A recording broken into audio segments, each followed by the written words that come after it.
a match!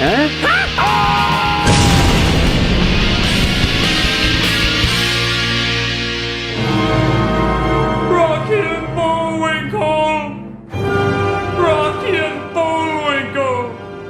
I confess, I killed you! Critic? I killed anyone's interest in seeing you! Critic, are you okay? Yeah, what about target practice at Raja Gosnell's house? Oh. Now, Critic, if you don't open the door, we're gonna drink all the ecto cooler and leave nothing for you. I thought we were gonna do that anyway. No, he doesn't know that.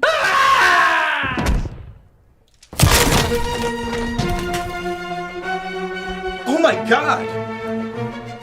I'm gonna use a 9mm. Less kickback. Thank you. Malcolm! Oh!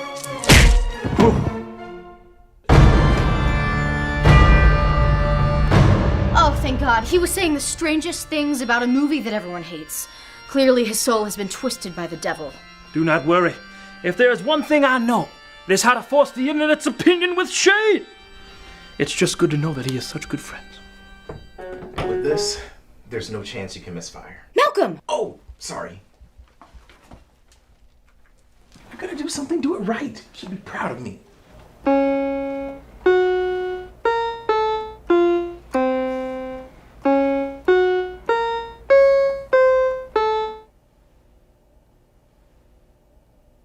Leave me alone. Your friends told me you were saying some concerning things about a movie. It's okay. All terrible movies are equally bad in the eyes of the internet. Are they? Tell me, how well trained are you in bad film adaptations? I know a little. Bigger films, mostly. Ah, then you must know why a Dr. Seuss character sticking his head in a woman's cleavage and having a man kiss a dog's ass doesn't work. I can't say that I do. Isn't that the beloved adaptation of The Grinch? Oh, Christ. All right, well, surely you must know why the Mad Hatter breakdancing and applying rules and logic to an illogical world that can't even represent the title right doesn't work. I regret it is not too familiar. It does sound like that smash hit Alice in Wonderland, though.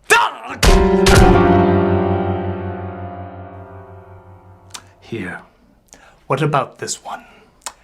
An animated moose and squirrel try to save the world from a Villain with a lame accent? They make all sorts of forced puns with sloppy slapstick and no story? Yes, I know that! I'm sorry, I had no idea you despised that film as much as everyone else. I didn't. That was Rocky and Bullwinkle. The film you accuse yourself of killing.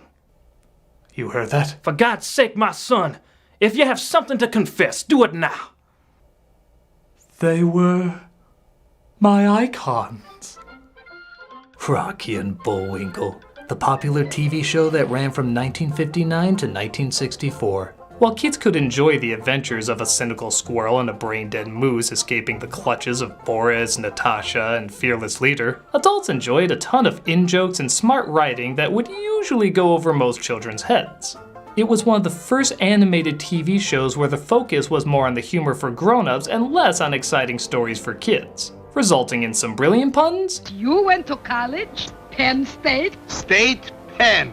And some not-so-brilliant puns. It's from Washington. Washington. Suppose he heard I was a Lincoln fan? There was no doubt. It was corny, but still clever. It showed caring little about the scenario could actually be funny itself if you used it with the right kind of comedy. But, nevertheless, when the movie was advertised years later, people shuddered in disgust.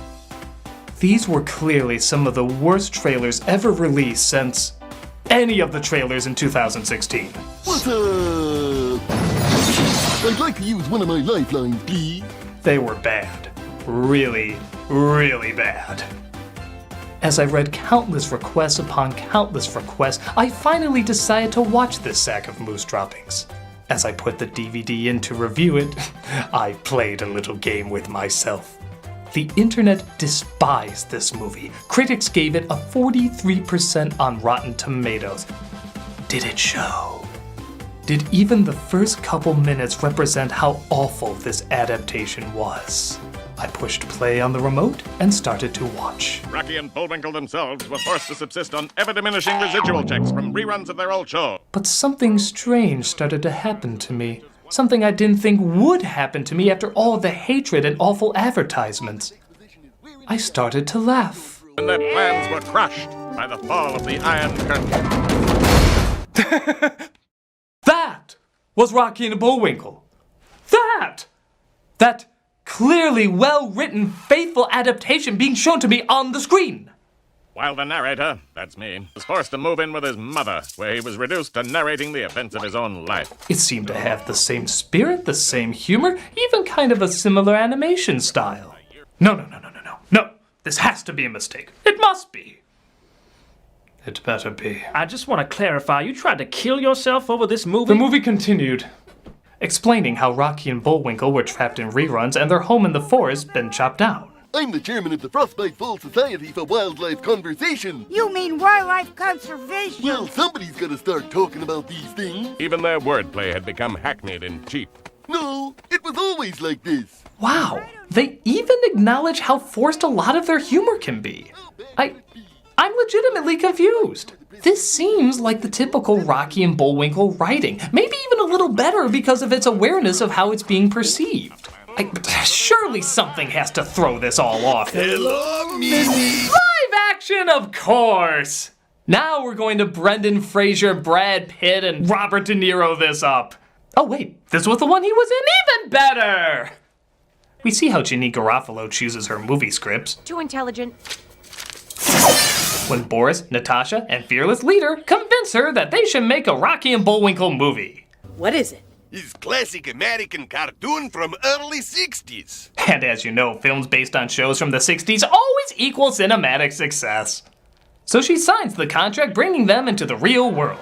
So now we have De Niro as Fearless Leader, Jason Alexander as Boris, and Rene Russo as Natasha. How did that happen? We are attached to the project. Was that your excuse for little fuckers? But the studio president, Carl Reiner, says he don't like moose pictures. I don't like moose pictures. But a very specific prejudice. But the evil trio put out RBTV, really bad television, to hypnotize the world through awful shows to do whatever they want. Oh, that explains, I think, everything. But the FBI director, Randy Quaid, I'm back from Canada, is putting his top agent on the case, Karen Sympathy, played by Piper Perabo. Looper, that's where you know her from. She's so idealistic, warm-hearted, and beautiful, she can't help but smile when she's called idealistic, warm-hearted, and beautiful. Idealistic, warm-hearted, and beautiful FBI agent Karen Sympathy. Damn it, this movie's charming! I want to kiss me and carry me off to a castle! Give me something to work with! Are you familiar with the Rocky and Bullwinkle show? Oh! I mean, I've heard of it. Okay, that was Nickelodeon TV movie awkward. We're back on track! All that's missing is a visual gag even a haunted house wouldn't use. It's almost as if there were a mole in the White House. That's just ridiculous. Yes! This I can work with! In that it doesn't work, which worked for me! I have a weird job. So she sneaks into the studio to try and bring Rocky and Bullwinkle to life by literally choosing the genre of the movie they're about to star in, and using literally a green light to create them. This is so meta, even the Muppets would turn to the camera and say, "You know I'm just a bunch of foam with a puppeteer attached to me, right? I don't even know how many more fourth walls we can break." But it works, and our two heroes are set free. Rocky. Bullwinkle. It's such a pleasure to meet the only reason Dave Coulier got a job on Full House.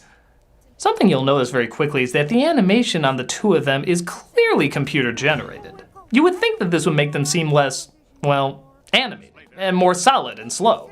But in a strange way, it actually works.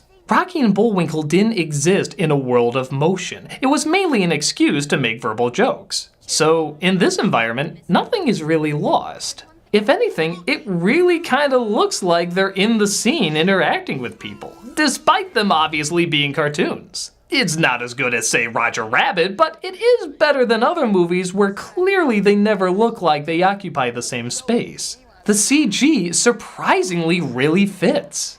Now, if only that somehow upped Rocky's Prozac prescription. Wait a minute. Why don't we take an airplane? It's just not right. I could fly if I had to. We're supposed to be the hero. I guess the world just doesn't need us.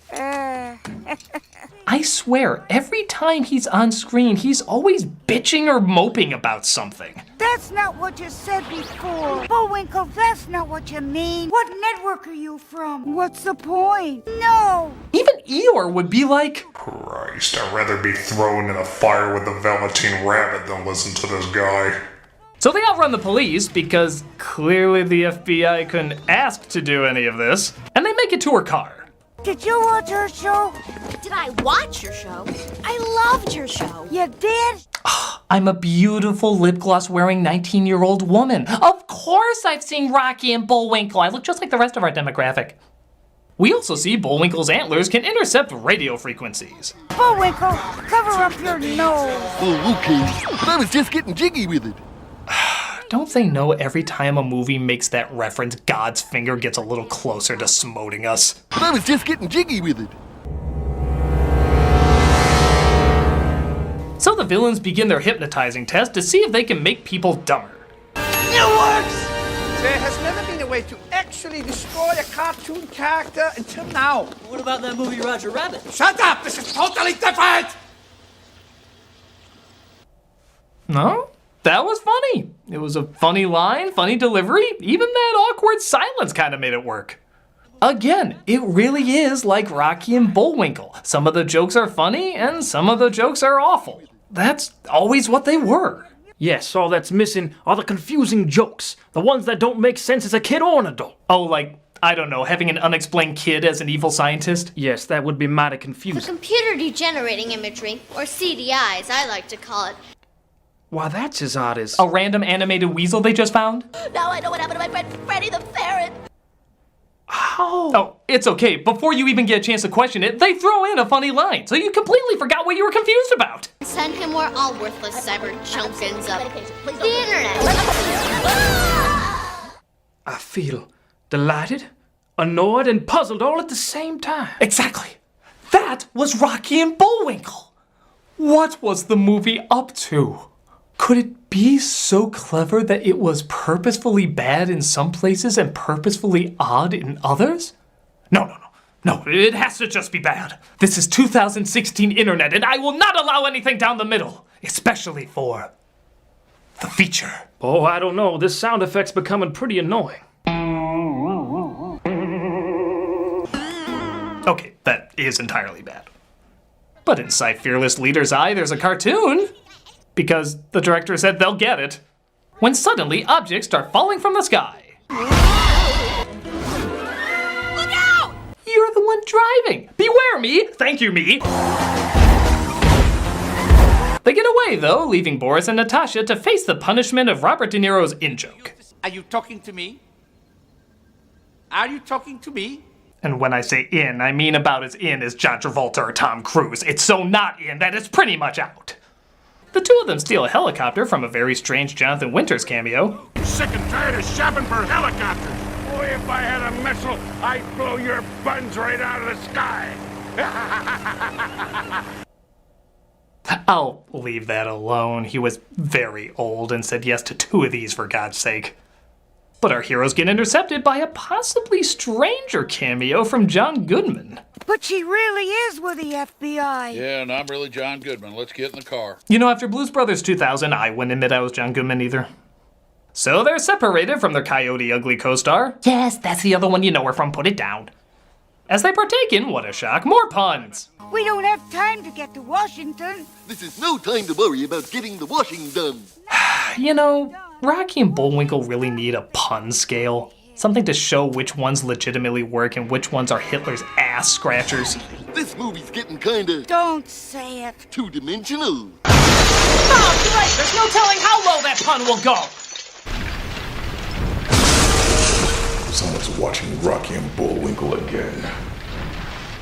They're picked up, however, by a duo of, hey, this was a thing. See, where you guys been all this time, huh? Reruns. You know that's never gonna happen to us, right? Boy, I don't know whether to feel bad or... No, that's the only option. They go to the boys' college, which was actually a school Bullwinkle went to in the show, but there's just one problem. The college is anti-moose. There's the animated freak now! What is with all the moose hate in this? What, did he violate your safe space with his giant antlers? Is he now on the wall of entertainers that are too shocking to perform at colleges? Speaking of which, Karen flirts with a Swedish guard by promising to take him to the movies if he gets her out. But is it me or are her hand gestures a little too, symbolic? How would we eat our popcorn? Well, we could eat our popcorn with one hand and hold hands with the other. Yikes! Thank God Bullwinkle wasn't firing the puns on this one. Boy, she really knows how to squeeze my hose. Bullwinkle! I'm just saying, she really knows how to make the wet stuff come out. Bullwinkle! Oh, and when I say come out... Okay, don't come crying to me if the FCC leaves a horse head on your mattress. At least I wouldn't be the only one getting head. Oh, Christ. Back at the college, Rocky sees Boris is about to attack. So he tries once more to see if he can remember how to fly. Got to save Bullwinkle! Luckily, Rocky had delicious Taco Bell tacos. He foils their evil plan, saves Bullwinkle, yet somehow still finds something to be upset about. I guess I've lost the knack. I'll never fly again. Seriously, Zoloft, Prozac, that creepy shit from We Happy Few. Take something, you depressed woodchuck! Yes, Bullwinkle's speech was so inane that the students couldn't understand a word he was saying and consequently found nothing to object to. Oh my god, this movie may have predicted the future.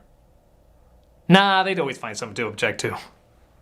Plus, there are some legitimately funny scenes, like the nice Swedish guard who helps Karen escape to go to the movies. She totally abandons him, doesn't even think twice. Honestly, this movie really does have a lot of the characteristics of the original cartoon. Right down to some of it being brilliant and some of it being painful. I'm sorry, but it really is a good adaptation. But why this film? Why is Rocky and Bullwinkle the adaptation that works? With all the great cartoons turned into live action shit, why is this the one that gets all the effort, even down to the flaws? These other adaptations deserve better. These other adaptations deserve better! What are you saying? I'm saying from now on, the movie and I are enemies. Because it chooses this piece of crap to represent perfectly when other adaptations deserve the attention. Because it is unjust, unfair, unkind. I will block it. I swear it. I will hinder and harm that feature on Earth as I am able. I will ruin Moose and Squirrel. You know people already hate it, right? Well, yeah, but I'll make them hate it even more. That's not very impressive. You're not very impressive.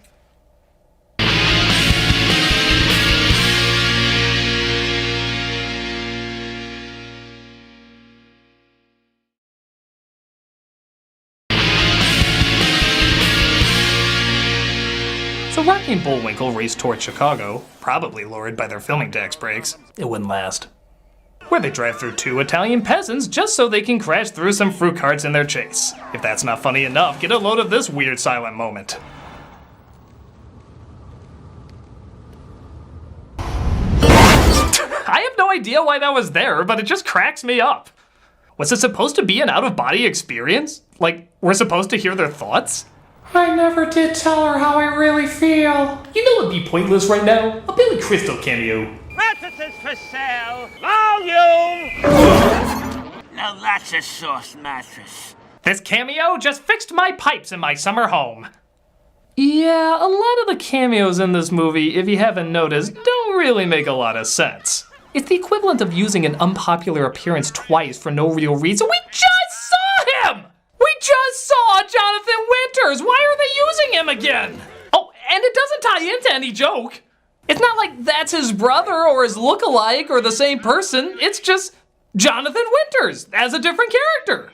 Hell, why not complete the trilogy and have him pop up as another completely different character? I'm high. I am completely high. Why would there be 3 Jonathan Winter cameos? What? Was this in his contract? He had to play more than one character no matter how brief or pointless? What if he had that same contract in Smurfs? Hey everybody, do you like my new dress? I got you now, Papa Smurf. Meow. He doesn't always have to be a one-man everything.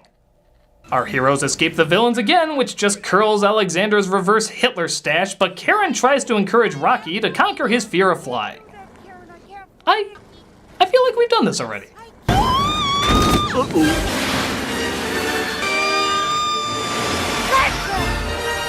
Rocky, you're flying!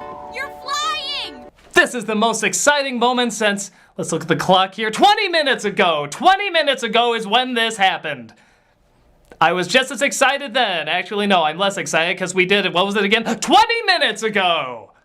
We come across this image that, quite frankly, I have no words for, as the villains lie about destroying our heroes, making Fearless Leader very happy. Excellent! My faithful minions, excellent! Go home, movie. You're drunk.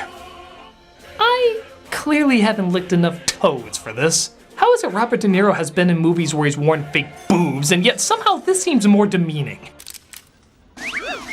Well, at least they get chocolates, though.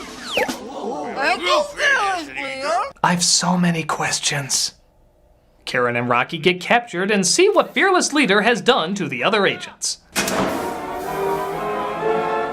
And now, ladies and gentlemen, the main cause of your bedwetting tonight. Look close and deep. There's no way you're getting those urine stains out of your mattress. Not terrifying enough? What if we meld it with a beautiful lady and one of your cartoon icons? Rule 34 has nothing on this insanity. The Lord knows someone's jerking off to it.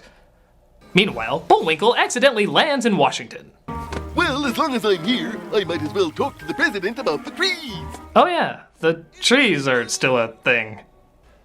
Is this like a last-minute environmental message? Because it's not worked in very well. I don't think Gone with the Wind would be very powerful if they suddenly threw in, Where shall I go? What shall I do? Frankly, my dear, I don't give a damn. and by the way, don't smoke. But Quaid is still there and realizes the best way to get Bullwinkle to save them is to email him over. Say, what's this site called Tentacle Hentai? Seven. Time stood virtually still at RBTV. No, not really. We just want to show off we could do that effect. But it's too late, for everyone is under Fearless Leader's control and he forces the world to vote for him. Vote for Fearless Leader. We will vote for Fearless Leader. Either one works in this scenario. But Bullwinkle's antlers reverse the signal and he slams into De Niro, surprisingly holding back a raging bull joke. I would have done it. Everything gets wrapped up and our heroes of course save the day. And RBTV changed its name from really bad television to Rocky and Bullwinkle television. What's the difference? Wow, I think Rocky's negativity is really rubbing off on him. Y'all gotta learn how to love yourselves. Speaking of which, Karen is allowed to love her inner child because the film reminds us that was a thing. And she even goes back to the Swedish guy who was still waiting at the movies the whole time. Damn it, that's funny! I don't care if he looks like James Marsden melted into Greg Sestero, it's still a funny joke! The trees are planted again until the next computer-generated jackass complains about them and all is right with the world. Except for the fact that it's here. It's here on Nostalgia Critic, and you know what that means. Destruction. Destruction of the feature done by the destroyer of films, Nostalgia Critic. What passion, what comedy. He has been touched by the internet gods. And Hollywood forced to listen. Hollywood that decided this was going to be one of the most faithful adaptations, while other adaptations deserve better. I, for once in the end, laughing at them. Still, I have to admit, I kinda liked it. Okay, it's nothing great, but Rocky and Bullwinkle wasn't really anything great either. It could be brilliant, but it could also be kinda lame. It could be creative, but it could also kinda be phoned in. The jokes overshadowed the story and characters every time, but that was always the idea. And that's precisely what this film is. It captures its source material to a T. Even the trailer redubbed a lot of the lines so it would sound lamer for some reason. What's the difference? So it's no wonder nobody wanted to see it. It has a similar feel as George of the Jungle. It's obviously meant to be a kid's movie with some tongue-in-cheek jokes for adults. But it never loses track that it's mainly just meant for kids. Yeah, again, for the most part. And as kids' films go, this is fine. No classic or anything, but a solid C++. If you're not a fan of the original cartoon, you probably won't be a fan here. But if you have a soft spot for puns, good or bad, fourth wall jokes, and kind of an awkward yet still likable charm, God help me, I actually think this is enjoyable enough to watch.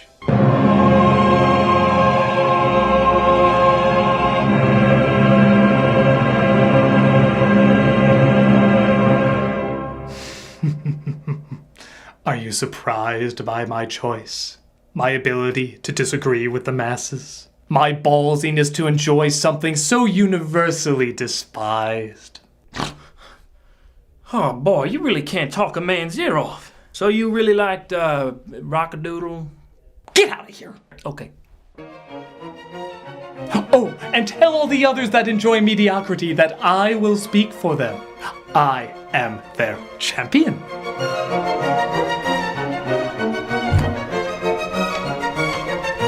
Has he gone crazy?